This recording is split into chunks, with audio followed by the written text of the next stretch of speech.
on behalf of the amicus, we shall be making our submissions, my lords and my ladies, alongside the broad and well-known guidelines set out in the case of Mumo Matemo, Trust and Society for Human Rights versus Mumo Matemo,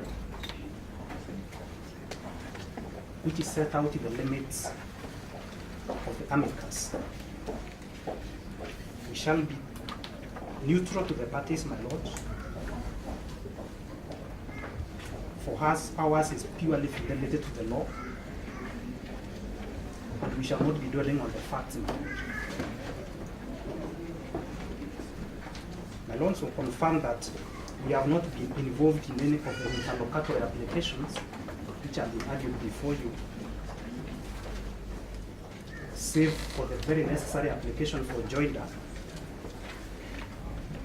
and neither have we been caught in the crossfire that has been exchanged between the principal contestants in this case at any one level. And notwithstanding, my lords, where I sit in the bench before, in the band before you, that is ensconced between the counsels for the petitioner and the rest of the interested party, I can assure you, my lords, that my position in this regard remains unimpaired.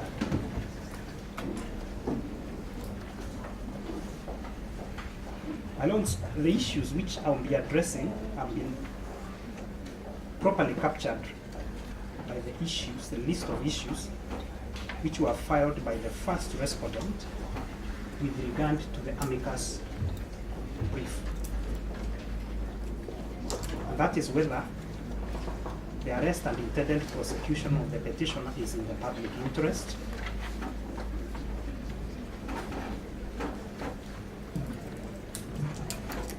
whether the arrest and prosecution of the petitioner is in the interest of administration of justice,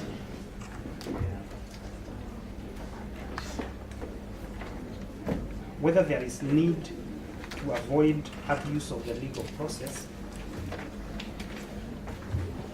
and finally, my lords, whether in instituting criminal proceedings against a sitting judge of a superior court, whether it is necessary that such judge is removed before prosecution can commence.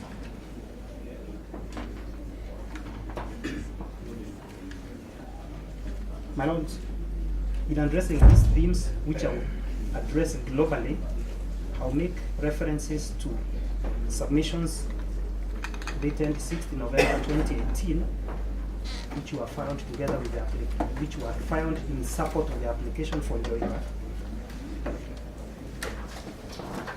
Supplementary submissions and list of authorities dated 23rd November 2018, and amicus submissions dated 28th February 2019.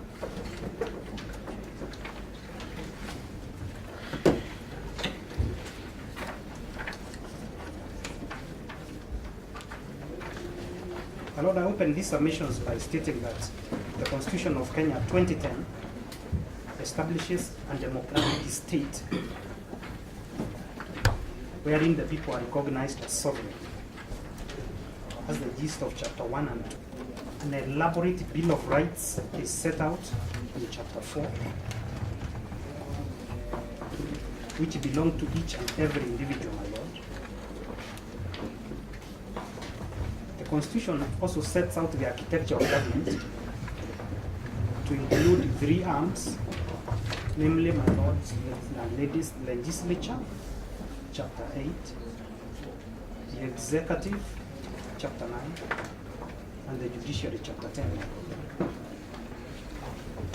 A reading of that architecture, my lords, shows that those 3 arms of government were intended to act as checks and balances in safeguarding a democratic government, so that no arm of the government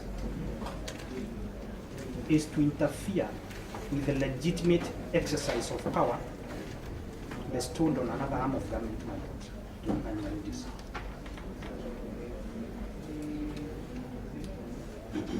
My lords, the petition before you has been brought by the second highest ranking member of the judiciary, namely the Deputy Chief Justice, the Vice President of the Supreme Court, and a member of the Judicial Service Commission. As at the time of her arrest, my lord, and arraignment in court,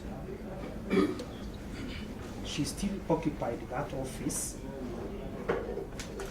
and enjoyed all the constitutional and statutory powers attached thereto, as well as the constitutional guarantees and protections afforded to the office holder.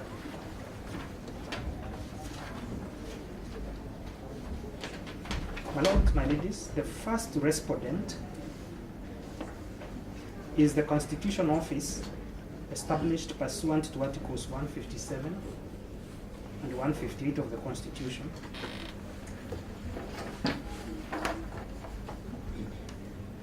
And its elaborate powers are set out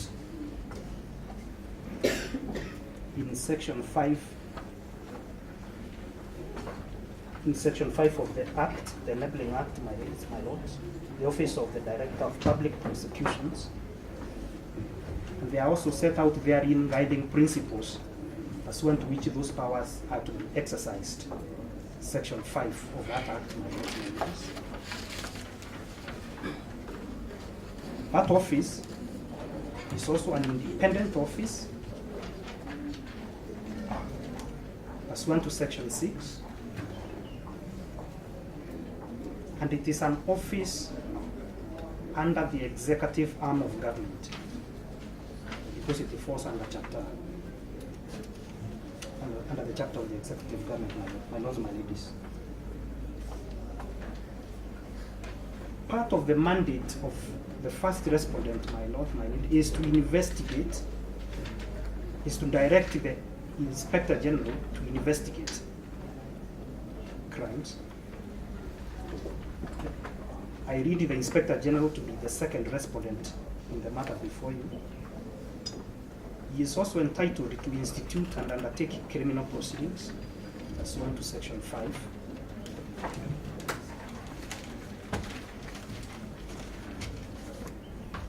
And my lords, when that office is exercising its constitutional powers, the courts should not readily interfere unless it is shown that those powers have been exercised in an illegitimate or improper manner.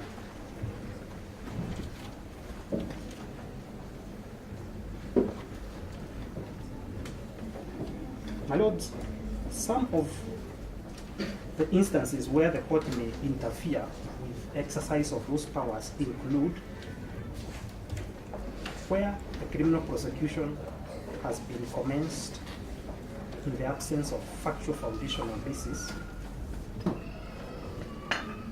which would lead to an inference of there being an improper or ulterior motive. That point, my lords, my ladies, has been covered in the case of Republic versus DPP and another, ex parte Chamlal Vigil Kamani.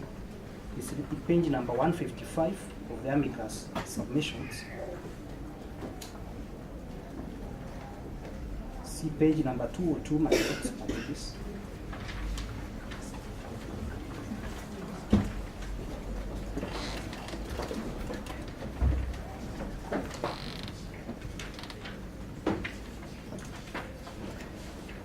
Where my lords, in the second, in the first paragraph from the top, Justice Odunga, my lord, associates himself with the finding in Republic versus Attorney General ex parte Kipungeno Harapngeno, and it states as follows, my lords, my ladies.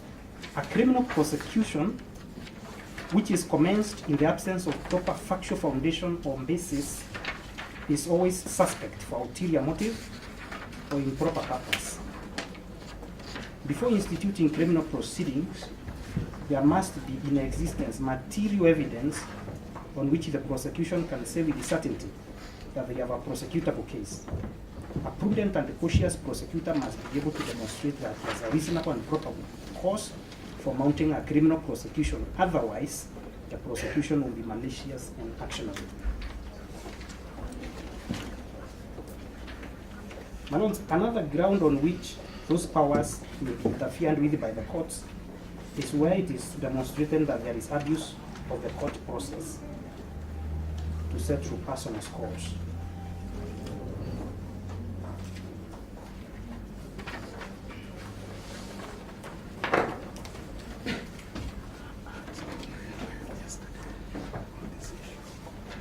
The DPP must also not abuse the rules of natural justice when exercising its constitutional mandate, my lords, my ladies.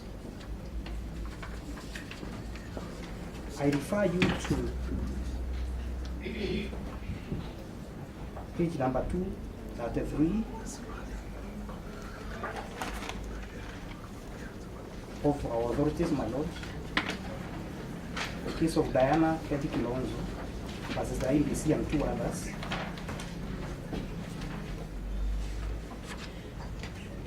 Of interest, my lords, is page number 253.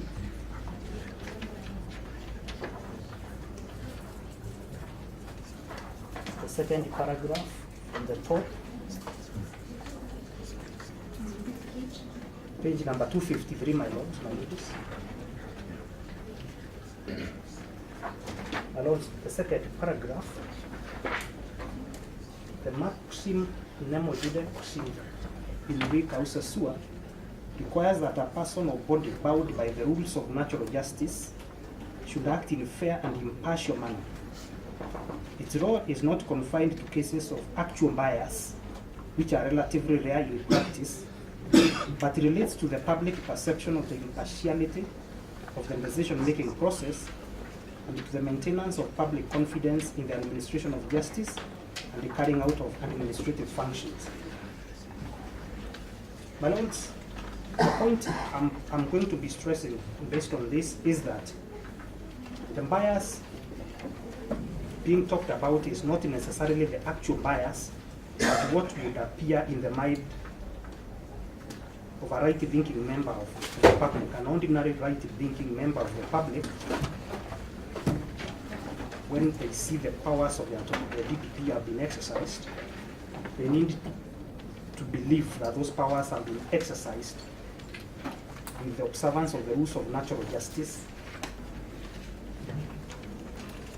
and impartially.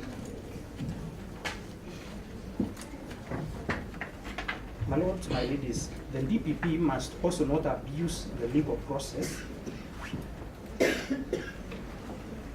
in exercising those powers. And as to what would amount to an abuse, my lords, my ladies, we have referred you to the definition as contained in the Black's Law Dictionary, page number 8.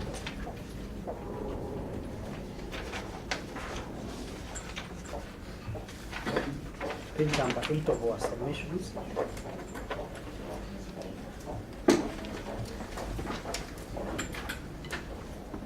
The Black's Law Dictionary, my lords, my ladies, defines abuse in the legal process as follows.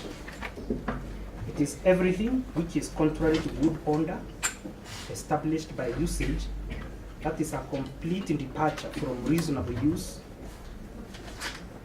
An abuse is done when one makes an excessive or improper use of a thing, or to employ such thing in a manner contrary to the natural legal rules of its use. That point, my lords, my ladies, has also been very well covered in the case which was referred by both the petitioner and the third respondent, the case of Graham Rioba and others versus Finabank Limited and 5 others.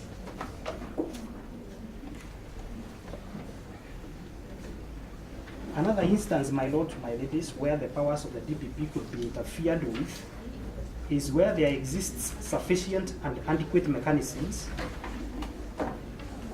to address the issue in point. And again, my lords, my ladies, I will refer you to Kevin Kilonzo versus the IBC, page 233, paragraph 110, appearing in page number 245.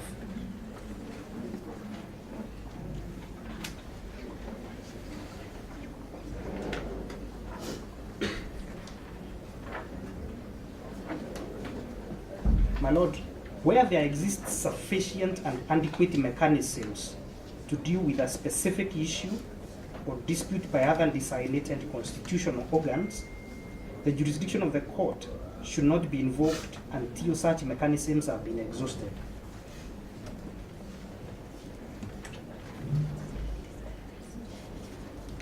Another instance, my lords, where you could interfere with the DPP's exercise of his powers is if it is shown to your satisfaction that he has acted in a reckless, arbitrary, oppressive, or a manifestly discriminatory manner.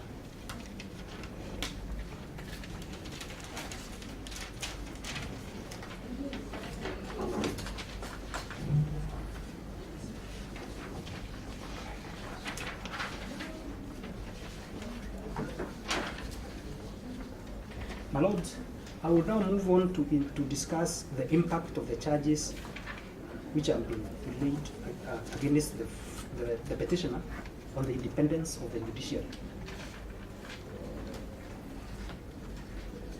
And I open by saying, my lord, that judges cannot engage in a public defense of their actions, judgments, and rulings.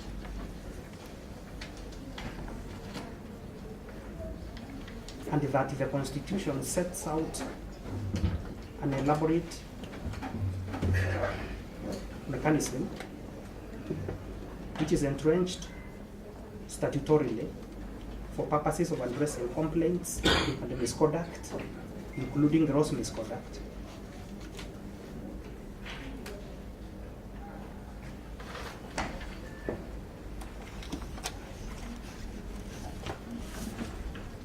And my lord, to underscore the centrality of the independence of the judiciary, I will refer you to a passage appearing on page number 2 of our submissions, which is picked from the Vienna Declaration and the Program of Action adopted by the World Conference on Human Rights in Vienna on 25th June 1993. It's a short paragraph, my lords, my ladies. Permit me to read it. The administration of justice, including law enforcement and the prosecutorial agencies, and especially an independent judiciary and legal profession, in full conformity with applicable standards contained in international human rights instruments, are essential to the full and non-discriminatory realization of human rights, and it is indispensable to the process of democracy and sustainable development.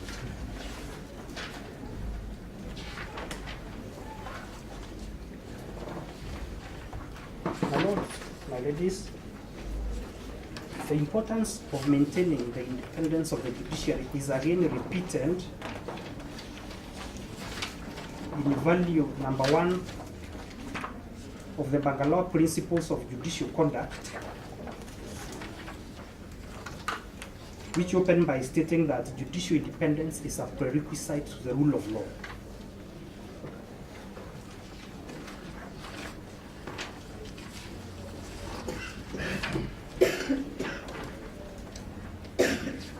My lords, my ladies, the appointment of the Chief Justice and the Deputy Chief Justice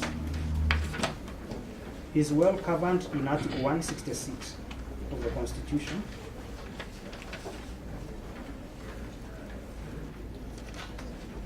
That elaborate procedure is also supplemented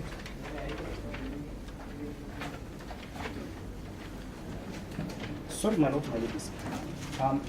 I need to point out that when it comes to the appointment of the Chief Justice and the Deputy Chief Justice, they are appointed pursuant to recommendations of the Judicial Service Commission and pursuant to approval by Parliament.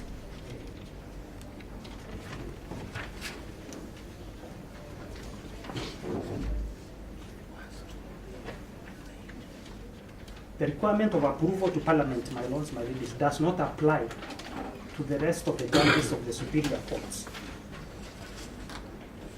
So much so that, therefore, by the time the CJ and the DCJ are appointed,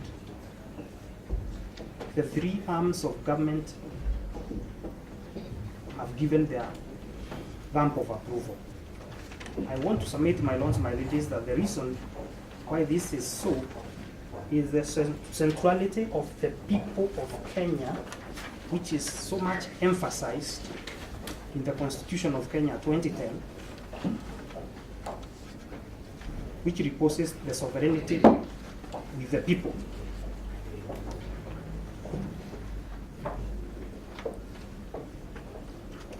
The emphasis on the importance of the people in Kenya and in the constitutional setup is further emphasized when you go to the chapter on the judiciary, my lords, my ladies, which again opens by stating at Article 159 that judicial authority is derived from the people and vests in and shall be exercised by the courts and the tribunals established by or under this Constitution.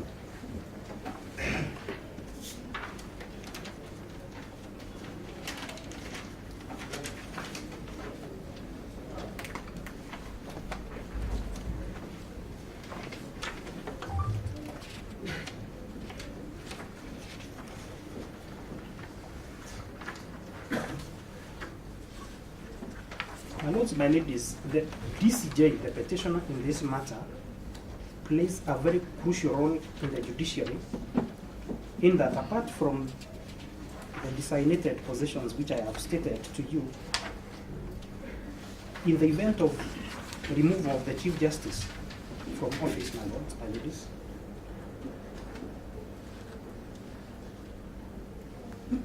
she takes the acting role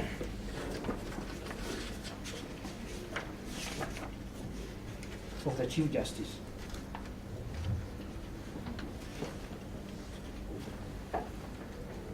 And she would act as such for a period not exceeding 6 months.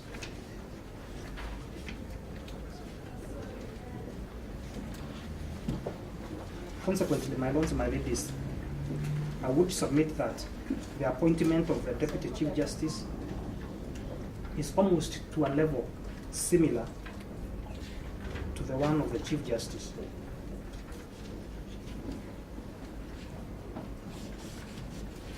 The removal from office, my lords, my ladies, of judges of the superior courts is also addressed at length in the Judicial Service, in the Judicial Service Act number 1 of 2011.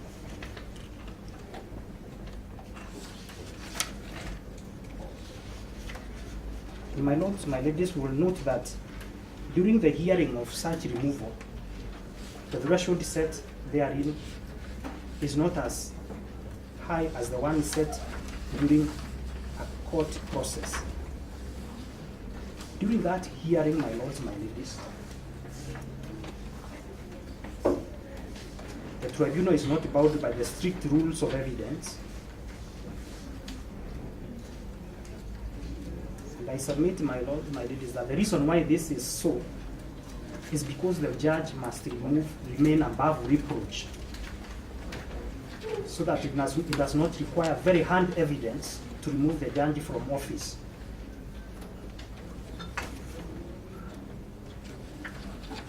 That hearing, my lords, my ladies, would be conducted in private, pursuant to Section 9, unless the judge whose conduct is the subject of the investigation chooses to have the hearing in public. I believe the rationale behind this, my lords, my ladies, is to protect the institution of the judiciary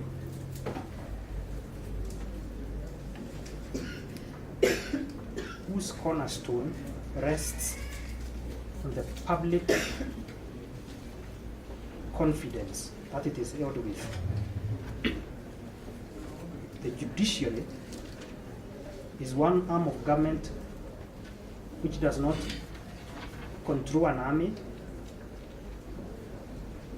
or the budgetary allocation processes.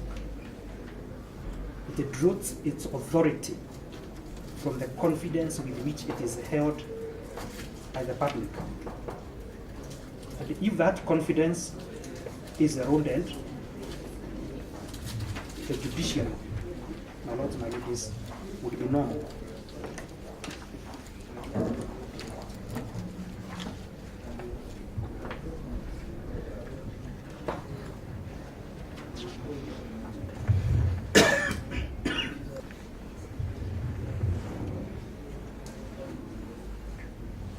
My lords, my ladies, I have looked at, I've tried to look for jurisprudence on the question of whether a sitting judge of the superior courts can be arraigned before the court while still in office. I have not found any locally.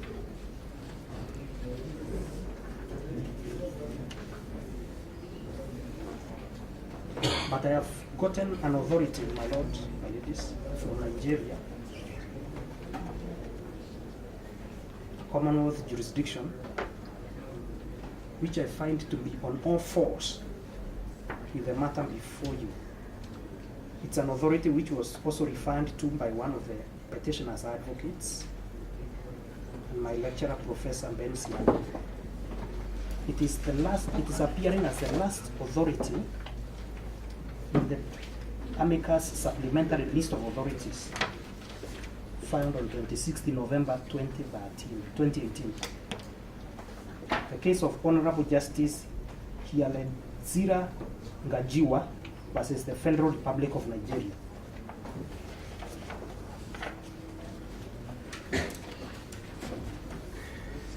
My lords, my ladies, permit me to state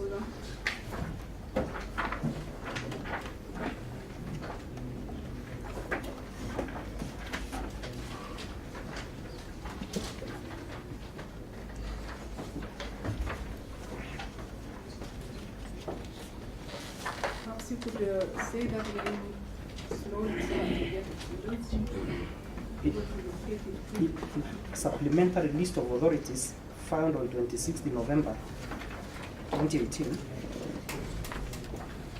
Sorry, it's filed on 26 November 2018. It's the very last authority.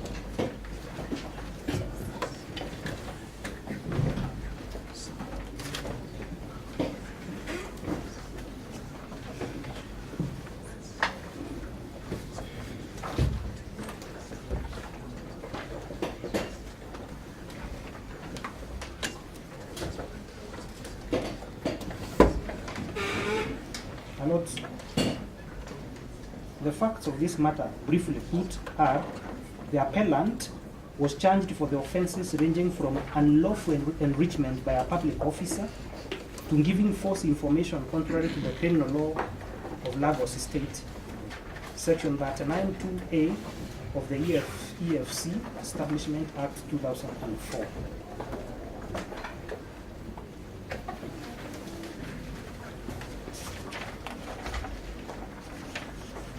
One of the issues which were distilled for determination for the court was whether the court can validly exercise criminal jurisdiction of a sitting judicial officer, in this case the appellant, while still occupying such office without first satisfying the condition precedent of subjecting such judicial officer to the disciplinary jurisdiction of the National Judicial Council, as provided for in the Constitution of the Federal Republic of Nigeria.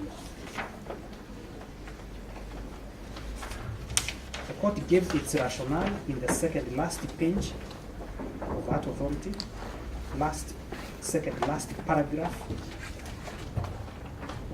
Deciding the sole issue, the lordships held that the criminal laws of Lagos State and the EFC Act provide for the prosecution of any person suspected to have committed offenses leveled against the appellant. However, being a serving judicial officer, the appellant is under the disciplinary powers of the NJC as provided for in the Constitution. By the combined reading of Section 158(1) and the paragraph 21B of the third schedule to the 1999 Constitution, the NJC is the sole body with authority to recommend the appointment and removal of a judicial officer. The NJC also exercises disciplinary control over the judicial officer. Whenever a breach of judicial oath occurs, it is misconduct, and the NJC is the appropriate body to investigate such breaches by the officer. If found culpable, the officer shall be subjected to disciplinary actions such as recommendation to the President or Governor for removal from office in line with the Judicial Discipline Regulations of May 2017. It is upon acceptance of this recommendation by the appropriate authority that the relevant law enforcement agent or agency can prosecute the judicial officer. Any attempt to bypass the NJC will be tantamount to failure to observe a condition precedent and direct violation of the provisions of the Constitution and a usurpation of the constitutionally guaranteed powers of the NJC.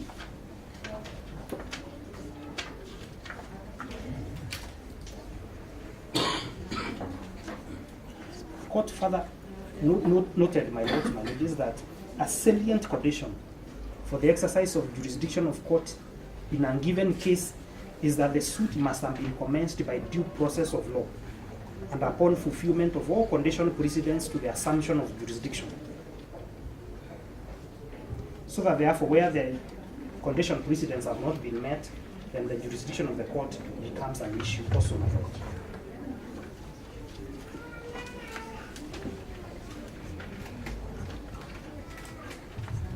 So that in closing my submissions, my lord, I just wish to point out that the Enabling Act setting out the first respondent, the Office of the Director of Public Prosecutions, in its guiding principles contained in Section 4, requires that the office shall be guided by the following principles. Section 4.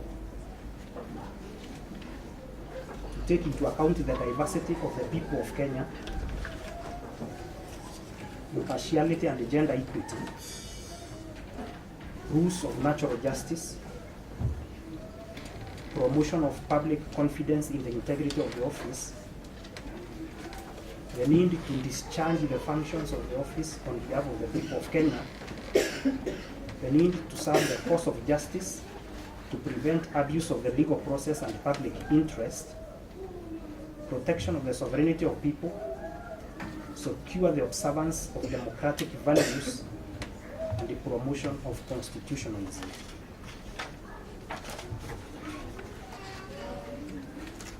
My lords, my ladies, I want to rest by saying that in weighing whether the DPP has acted in a manner that promotes public confidence, the rule of law, and which does not interfere in the independence of the judiciary,